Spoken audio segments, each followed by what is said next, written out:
할렐루야, 부활절 아침입니다. 이 아침에 함께 예배하는 사랑하는 우리 모든 가족들에게 하나님의 은혜와 능력과 평강, 복이 넘치기를 주님의 이름으로 축원합니다. 기독교 신앙 안에는 다른 종교가 범접할 수 없는 기적이 있고 높은 차원의 윤리가 있고 철학이 있지만, 역시 기독교의 독보적인 자부심은 예수님만이 우리의 구주가 되시며 예수로 말미암지 아니하고는 아버지께로 갈 수 없다는 진리가 있다고 믿는 것입니다. 그 근거는 바로 부활입니다. 그러니까 부활이 없는 기독교는 존재할 수가 없는 것이며, 기독교의 가장 중심, 가장 정점에는 역시 부활이 있습니다. 그러므로 기독교를 설명함에 있어서 부활을 말하지 않고는 도무지 불가능한 것이지요. 예수가 어째서 독보적인 우리의 구주이신가요? 바로 부활하셨기 때문입니다. 성결의 영으로는 죽은 자들 가운데서 부활하사 능력으로 하나님의 아들로 선포되셨으니 곧 우리 주 예수 그리스도시니라. 예수님을 여러 성인 가운데 한 사람으로 말하는 자들이 있지만, 우리는 성인으로서의 예수를 말하는 것이 아니라 부활하신 예수님을 믿습니다. 부활하셨기 때문에 예수님이 우리의 구주가 되시는 것이지요. 기독교를 부활의 종교라고 부르는 이유가 바로 이것입니다. 왜 기독교인가? 왜 기독교만 유일한가? 이에 대한 대답은 아주 간단합니다. 기독교만 부활이 있기 때문입니다. 어떤 종교, 어떤 교주, 어떤 신이 기독교를 아주 근사치로 사칭한다 해도 마지막 하나 사칭할 수 없는 것은 바로 부활입니다. 육신을 입고 태어난 사람은 누구든지, 그가 나라를 구한 영웅이든지, 그가 힘센 장수이든지 아니면 도덕군자이든지, 그들의 시신은 모두 무덤에 있지만 유일하게 시신이 무덤에 없는 분은 예수님. 이유는 부활하셨기 때문입니다. 사람들은 예수님의 동정녀 탄생을 믿지 못하겠다고 합니다. 공생의 3년 동안의 기적도 믿지 못하겠다고 합니다. 그러니 부활을 믿지 못한다고 하는 것은 당연하다 할지도 모르지요. 과학적이 아니라는 것이요, 미개한 사람들이 믿는 신화 정도로 치부하고 있습니다. 일부 신학자들까지도 말입니다.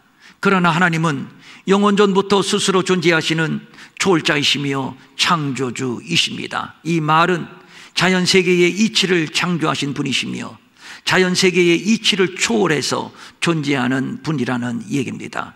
그래서 하나님 앞에서 자연 법칙을 운운하고 과학을 운운하는 것은 처음부터 단추를 잘못 끼운 것입니다. 예수님의 부활은 인류 역사의 전무후무한 일입니다. 사후를 경험하고 깨어났다는 자들이 더러 있기는 합니다만, 죽었지만 부활해서 다시 죽지 않고 영생하시는 분은 예수님 밖에는 없습니다. 만약에 예수가 부활하지 않았다면 기독교도 하나님도 교회도 하나님의 나라도, 그리고 우리의 손에 들려져 있는 성경도 모두 거짓말이 됩니다.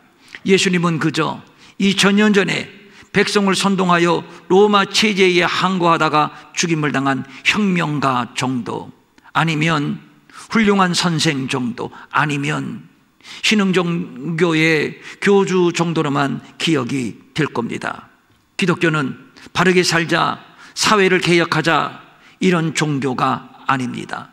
빈 무덤만 바라보고 슬퍼하고 절망하는 그런 세상 종교와도 다릅니다. 부활을 말하는 종교입니다. 우리도 예수님처럼 죽어도 살고 영원히 죽지 아니하는 부활, 여기에 기독교의 힘이 있습니다. 그래서 성경은 만일 예수가 다시 살아나지 못하셨으면 우리가 전파하는 것도 헛것이며 믿음도 헛것이며 우리는 여전히 죄 가운데 있을 것이라고 말씀하고 있습니다. 수많은 우리의 믿음의 선진들이 죽음을 두려워하지 않았습니다. 기꺼이 사자의 밥이 되었고, 기꺼이 생매장 되었고, 또 기꺼이 산채로 불구덩이 속에 던짐을 받기도 했습니다. 왜 그랬을까요? 저들은 살고 싶지 않았나요? 저들은 죽음이 두렵지 않았나요? 그럴 리가요. 어떻게 죽음이 두렵지 않을 수 있고 어떻게 살 욕망이 없을 수 있겠습니까? 그럼에도 저들은 꿋꿋이 죽음의 길로 갔습니다. 찬송하며 갔습니다. 이유는 예수님은 부활하셨고 그 부활 속에 영생이 있음을 믿었기 때문입니다.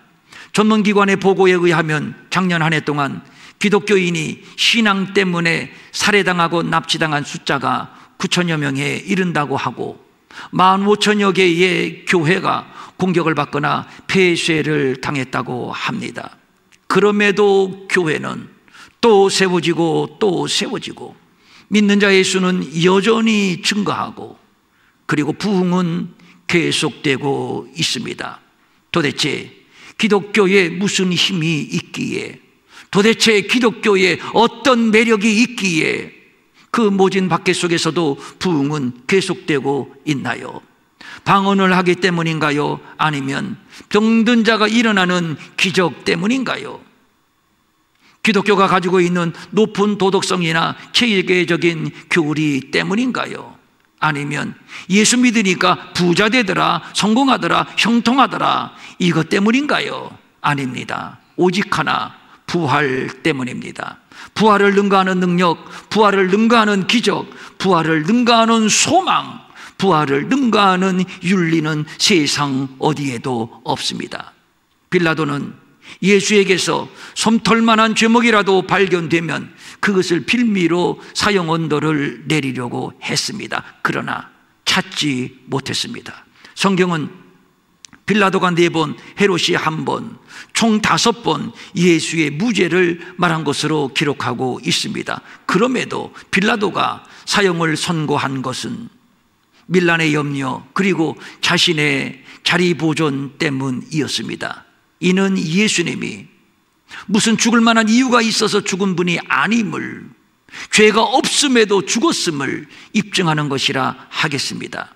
그는 음부의 버림이 되지 않고 육신이 썩음을 당하지 않는 육신을 입은 성자 하나님이십니다. 12군단 더 되는 천사를 동원하여 충분히 십자가를 피할 수도 있었는데, 그런데 그렇게 하지 않고 아버지 어찌하여 나를 버리시나이까? 아버지께로부터도 완전히 버림을 받고 끝내 십자가에서 죽임을 당했습니다. 그가 찔림은 우리의 허물 때문이요, 그가 상함은 우리의 죄악 때문이라. 그가 징계를 받음으로 우리는 평화를 누리고 그가 채찍에 맞음으로 우리는 나음을 받았도다. 우리 때문에 채찍에 맞았고 우리 때문에 징계를 받았고 우리 때문에 찔림을 받았다면, 그렇다면 분명해졌습니다. 예수님은 부활하셔야 합니다. 그래야 그가 의도하신 바대로 우리의 죄와 허물이 씻김을 받고 우리에게 평강이 지어지고 또 우리가 나음을 얻기 때문입니다. 예수님이 부활하지 못한 채 아직도 무덤 안에 갇혀 있다면 그것은 성인 군자의 죽음, 영웅의 죽음밖에는 아무것도 아닙니다. 구구절절 예수님이 하셨던 그 모든 말씀들, 그가 행했던 그 모든 기적들, 이것은 모두 가문이설이요 속임수밖에는 아무것도 아닙니다. 예수가 부활하셨다는 것은 죄를 이기고 죽음을 이기셨다는 것을 의미하는 겁니다. 원래 죄를 이기고 죽음을 이기는 방법은 세상에는 없습니다. 그래서 인간은 운명론적으로 죄인이요 운명론적으로 사망이요 저주입니다. 그런데 유일하게 예수님이 부활하심으로 말미암아 죄를 이기고 죽음을 이기셨으니 예수님이 우리의 주와 그리스도가 되시는 이유가 바로 여기에 있습니다. 세상의 모든 종교는 교주의 모범적인 삶과 그의 교훈을 따르는 것이지만 기독교는 그 정도가 아닙니다. 물론 예수님도 3년의 공생애 가운데 병든 자를 고치고 죽은 자를 살리고 배고픈 자를 배불리 먹이셨습니다. 세리, 장기, 귀신 들린 자, 가난한 사람들과 함께 어울리시면서 저들의 친구가 되어 주셨습니다. 그런데 이런 것들이 예수님이 우리의 구주가 되시는 근거는 아닙니다. 예수님이 우리의 구주가 되시는 근거는 바로 부활에 있습니다. 그런즉 이스라엘 온 집은 확실히 알지니 너희가 십자가에 못 박은 이 예수를 하나님이 주와 그리스도가 되게 하셨느니라. 이것은 실로 세상에는 존재하지 않는 하나님의 능력입니다. 지금까지 인생은 어쩔 수 없이 죄인이요, 어쩔 수 없이 사망이요, 어쩔 수 없이 저주의 운명이었습니다. 그래서 사주팔자를 말하고 운명을 말하는 것이지요. 운명의 사전적인 의미는 이미 정해진 처지, 변할 수 없는 처지, 바꿀 수 없는 처지를 말합니다. 그래서 그냥 그렇게 체념하면서 사는 것이지요. 그런데 예수님이 부활하심으로 말미암아 운명이 바뀌어지고 팔자가 바뀌어졌으니 통치자들과 권세들을 무력화하여 드러내어 구경거리로 삼으시고 십자가로 승리하셨느니라. 십자가로 이기셨느니라. 이제는 죄와 사망과 저주는 더 이상 운명도 아니고 팔자도 아닙니다. 그래서 옛 사도 바울은 이렇게 고백을 합니다. 그런 종 누구든지 그리스도 안에 있으면 새로운 피조물이라. 이전 것은 지나갔으니 보라 새 것이 되었도다. 이전의 죄는 지나갔습니다. 이전의 사망과 이전의 저주도 지나갔습니다. 이제는 새 것이 되었습니다. 이제는 부활이요, 이제는 생명입니다. 이제는 죽어도 살고 이제는 영원히 죽지 않습니다. 이제는 사단의 왕국은 완전히 무너졌으며 이제는 드디어 하나님의 나라가 우리 가운데 도래했습니다. 그러면 이제는 말하는데 이제는 언제인가? 예수님의 부활입니다. 그래서 부활은 역사를 바꾼 위대한 능력이 되는 겁니다. 예수는 죽은 자 가운데서 다시 살아나사 잠자는 자들의 첫 열매가 되셨으니 이제는 우리도 예수님처럼 죽어도 살고 예수님처럼 영원히 죽지 않는 생명을 얻게 되었으며 예수님이 재림하실 때 우리도 예수님처럼 호련히 변화되어 썩지 않는 몸으로 부활하게 될 것입니다. 누구든지 주의 이름을 부르는 자는, 예수의 이름을 부르는 자는 구원을 받으리라. 그러면 예수가 누구이기에 이름만 불러도 구원을 받는가? 이어지는 말씀이 이것입니다. 하나님께서 그를, 예수를 사망의 고통에서 풀어 살리셨으니 이는 예수가 사망에 매여 있을 수 없었음이라. 그리스도의 부활을 말하되 그가 음부에 버림이 되지 않고 그의 육신이 썩음을 당하지 아니하시리라. 그렇습니다. 사망에 매여 있을 수 없는 분, 음부에 버림이 되지 않는 분, 육신이 썩음을 당하지 않는 분, 그래서 우리의 생명의 주가 되시는 분, 바로 부활하신 예수 그리스도이십니다. 저들은 법 없는 자들의 손을 빌려 생명의 주를 죽였지만 하나님은 그를 죽은 자 가운데서 살리셨습니다. 어찌하여 살아있는 자를 죽은 자 가운데서 찾느냐? 예수님은 죽었지만 사신 분입니다. 부활하셨습니다. 부활이라고 하는 용어는 참으로 특별한 용어입니다. 예수님에게만 해당되는 용어요, 또 중요한 것은 우리 성도들에게만 해당되는 용어라는 점에서 그렇습니다.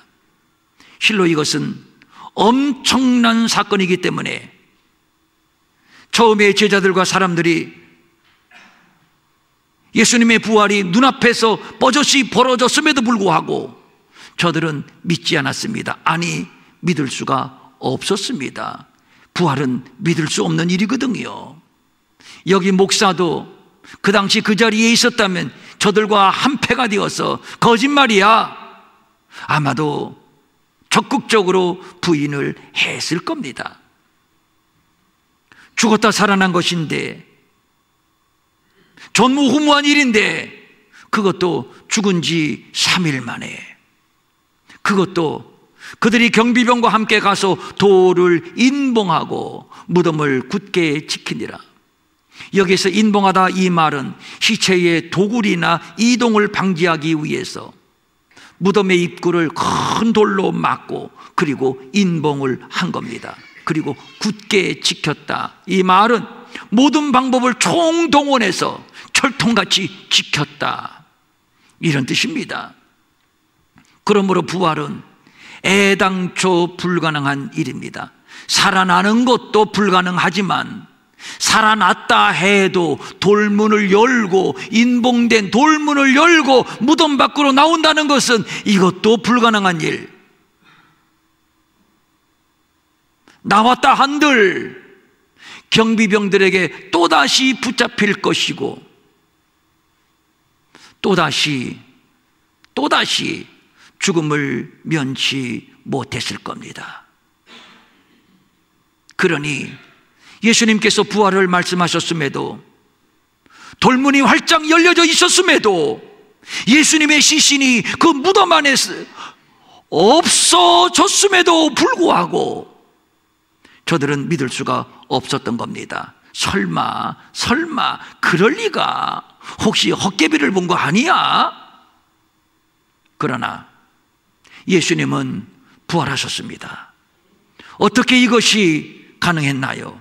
하나님께서 그를 사망의 고통에서 풀어 살리셨으니 이는 예수가 사망에 매여 있을 수 없었습니다. 누가? 하나님께서. 그러니까 하나님이 주어입니다.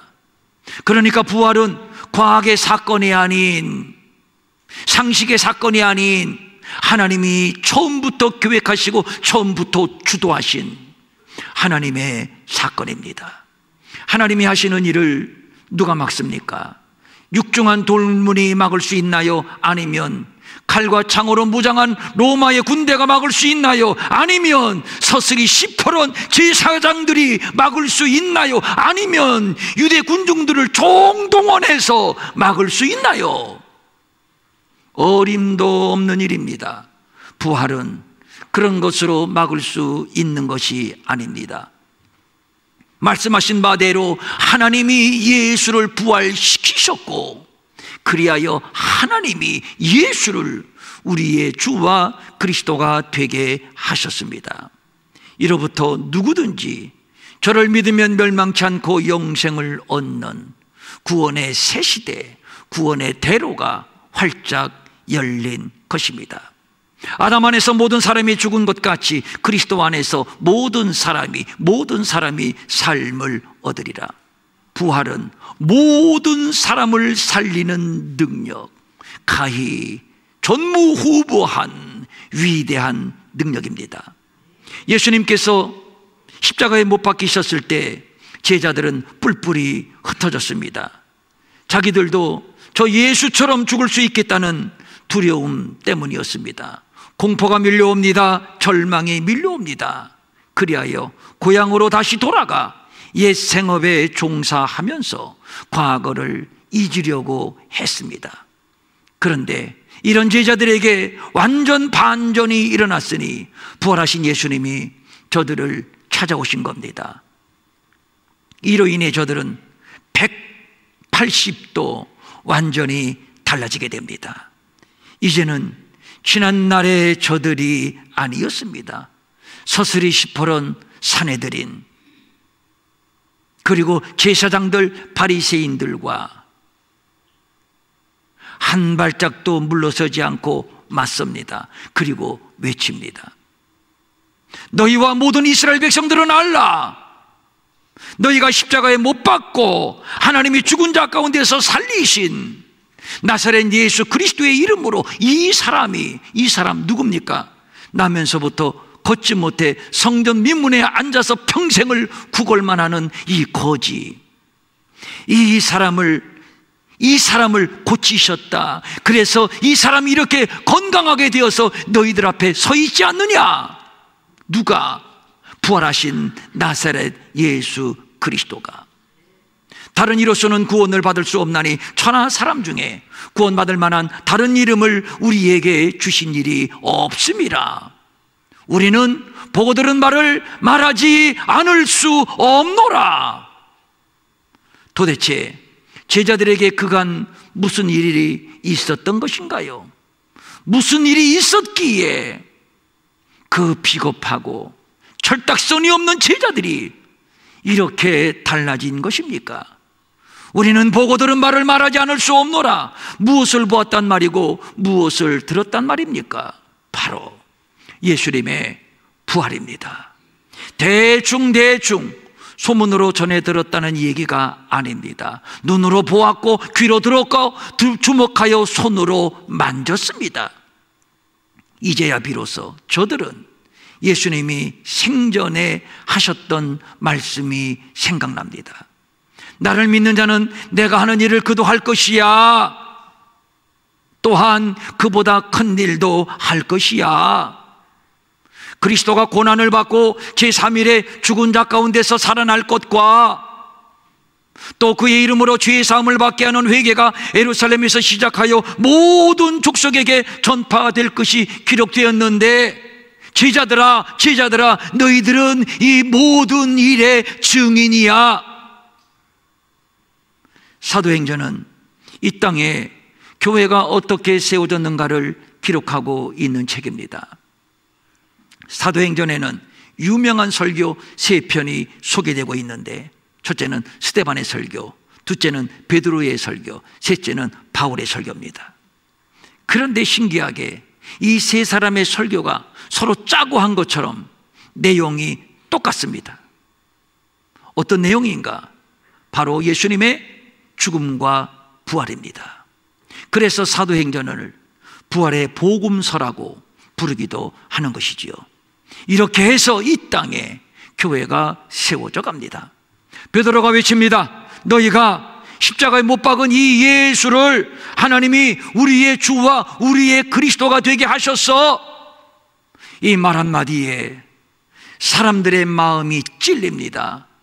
그리고 울부짖습니다. 그렇다면 형제들아, 우리가 어찌해야만 좋단 말인가? 베드로가 또 말합니다. 너희가 회개하여 각각 예수 그리스도의 이름으로 세례를 받으라. 그리하면 죄의 사함을 받을 것이다. 그 말을 받은 사람들은 세례를 받음에 이날에 신도의 수가 3,000이나 더하게 되었습니다. 실로 담대하고 실로 거침이 없습니다. 예수님은 분명히 죽었습니다.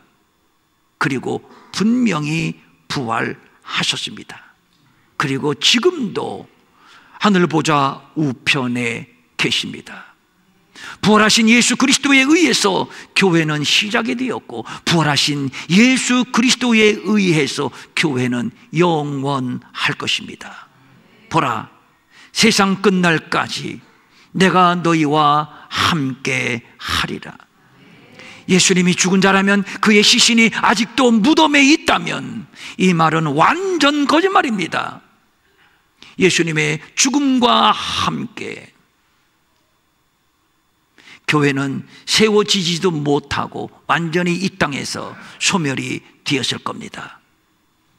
그러나 예수님은 부활하신 분이시며 영원히 살아계신 분이시기 때문에 오른손에 7뼈를 붙이시고 그리고 7 금촛대 사이를 운행하시면서 지금까지 교회와 함께 하셨고, 그리고 그 약속을 지키사 앞으로도 영원까지 교회와 함께 할 겁니다. 그러므로 교회는 계속 승리할 것이며 계속 전진할 것이며 계속 흥왕할 것입니다. 이것이 부활의 위대한 능력입니다. 부활하신 예수의 이름을 갖다 대기만 하면 듣도 보도 못한 신기한 능력과 신기한 기적이 나타납니다. 베드로와 요한이 성전에 기도하러 올라가다가 나면서부터 못 걷는, 그러니까 선천적 장애를 가지고 앉아서 구걸만 하는 거지를 만나게 됩니다. 구걸하면서 하루하루를 연명하는 불쌍한 거지. 그런데 어느 날 이전과는 달리 베드로와 요한이 그에게 저벅저벅 힘있게 다가가서 말합니다. 우리를 보시오. 저들의 액션이 너무도 당당하기에 거지는 대단한 돈 뭉치 하나 던져주려나 하여 기대감을 가지고 베드로와 요한을 쳐다봅니다. 그랬더니 대뜸 하는 말이, 내게는 은과 금이 없소. 그러나 대신 부활하신 나사렛 예수 그리스도가 내게 계시니 부활하신 나사렛 예수 그리스도의 이름으로 내게 명령한다. 일어나 걸으라 하면서 오른손을 잡아 일으키니 그 사람이 나면서부터 한 번도 걸어보지 못한 이 거지가 벌떡 일어났습니다. 이 사건은 당시 사회에 엄청난 파문을 일으켰습니다. 어떻게 저 사람이 일어났지? 어떻게 고침을 받았지? 바로 어제까지, 바로 방금 전까지 저 미문에 앉아서 구걸하는 거지 아니었어? 글쎄 오늘 아침에 우리가 저를 업어다가 그 민문에 두지 않았어? 어떻게 일어났지? 이것이 과연 사실이야? 그동안 사람들이 이 거지에게 해줄 수 있는 것이라고는 고작 이곳까지 메고 오는 것이었고 고작 동전 몇 개 던져주는 것 뿐이었습니다. 그리고 알량하게 안 됐네, 참 불쌍해, 이복에 어쩌겠나, 운명인걸, 팔자인걸, 힘내시게.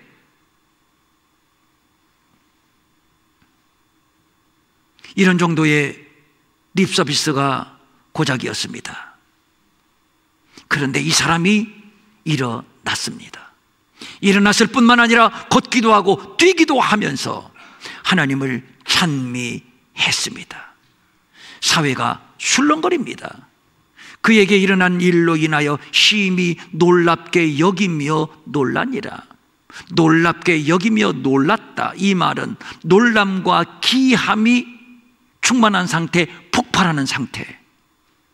이것을 우리말로 조금 이해되기 쉽게 표현을 한다면 완전히 기절초풍. 그러니까 그에게 일어난 일로 인하여 그를 바라보는 모든 사람이 완전히 기절초풍하였더라. 뭐 이런 표현이 가능하지 않겠는지요? 이때 베드로가 말합니다. 여러분들, 이상히 여길 것도 없고 우리를 주목할 필요도 없소이다. 빌라도가 죄 없는 예수를 놓아주려고 했는데 당신들이 생명의 주를 죽였지 않소? 그러나 하나님이 이 예수를 죽은 자 가운데서 살리셨으니 우리가 바로 이 일의 증인이라오. 그러면서 하는 말이, 그 이름을 믿음으로, 어떤 이름? 부활하신 예수 그리스도의 이름. 그 이름을 믿음으로, 그 이름이, 부활하신 예수 그리스도의 이름이 너희가 보고하는 이 사람을, 나면서부터 걷지 못한 이 사람을 성하게 하였나니, 고쳤나니, 일어나게 하였나니, 걷게 하였나니, 예수로 말미암아, 부활하신 예수로 말미암아 난 믿음이 너희 모든 사람 앞에서 이같이 완전히 낫게 하였느니라. 지금 베드로는 지난날 살아생전 기적을 나타냈던 예수, 인품이 훌륭했던 과거의 예수, 그러나 죽은 예수, 무덤에 갇혀있는 예수를 말하고 있는 것이 아니지요. 지금 저들은 부활하신 예수를 말하고 있습니다. 부활하신 예수님은 살아계시며 지금도 기적을 나타내고 계시며 지금도 일하고 계십니다. 오늘도 교회가 숱한 기적과 표적을 나타내며 부흥의 부흥을 거듭하는 것은 예수는 부활하셨으며 예수는 지금도 살아계시며 예수는 지금도 교회의 머리가 되사 교회를 영광스럽게 하시며 교회를 존귀하게 하시며 교회를 권세 있게 하시며 당신의 오른손으로 교회를 붙드사 능력으로 일하시기 때문입니다. 사도들이 모여서 기도합니다. 손을 내밀어 병을 낫게 하시옵고 표적과 기사가 거룩한 종 예수의 이름으로, 누구의 이름으로? 부활하신 나사렛 예수 그리스도의 이름으로 이루어지게 하옵소서. 병을 낫게 하고 각종 표적과 기사가 일어나는 것은 죽은 예수, 무덤 속에 갇혀있는 예수가 아니라 부활하신 예수 그리스도의 이름으로 말미암는 것입니다. 오늘도 부활하신 예수 그리스도의 능력으로 세계의 열방 곳곳에서 복음이 전파되는 곳마다 표적과 기사가 일어나고 있으니, 그래서 오늘도 교회는 승리하고 있는 것이며 이것이 교회가 가지고 있는 부활의 능력입니다. 이 능력은 우리 예수님 재림하실 때까지 내 안에서, 이 교회 안에서, 이 역사 가운데서 계속 될 것입니다. 부활은 영원까지 위대한 능력입니다. 이 믿음을 확보하고 이 믿음 위에 우리가 서 있는 한 어떤 환난, 어떤 풍파, 어떤 위협이 있어도, 어떤 상황에 불리한 조건 속에서도 우리는 흔들리지 않습니다. 우리는 승리합니다. 열방 땅끝까지 교회의 부흥은 계속 될 것입니다. 그래서 부활은 위대한 능력입니다. 그렇게 믿으시면 다 같이 아멘.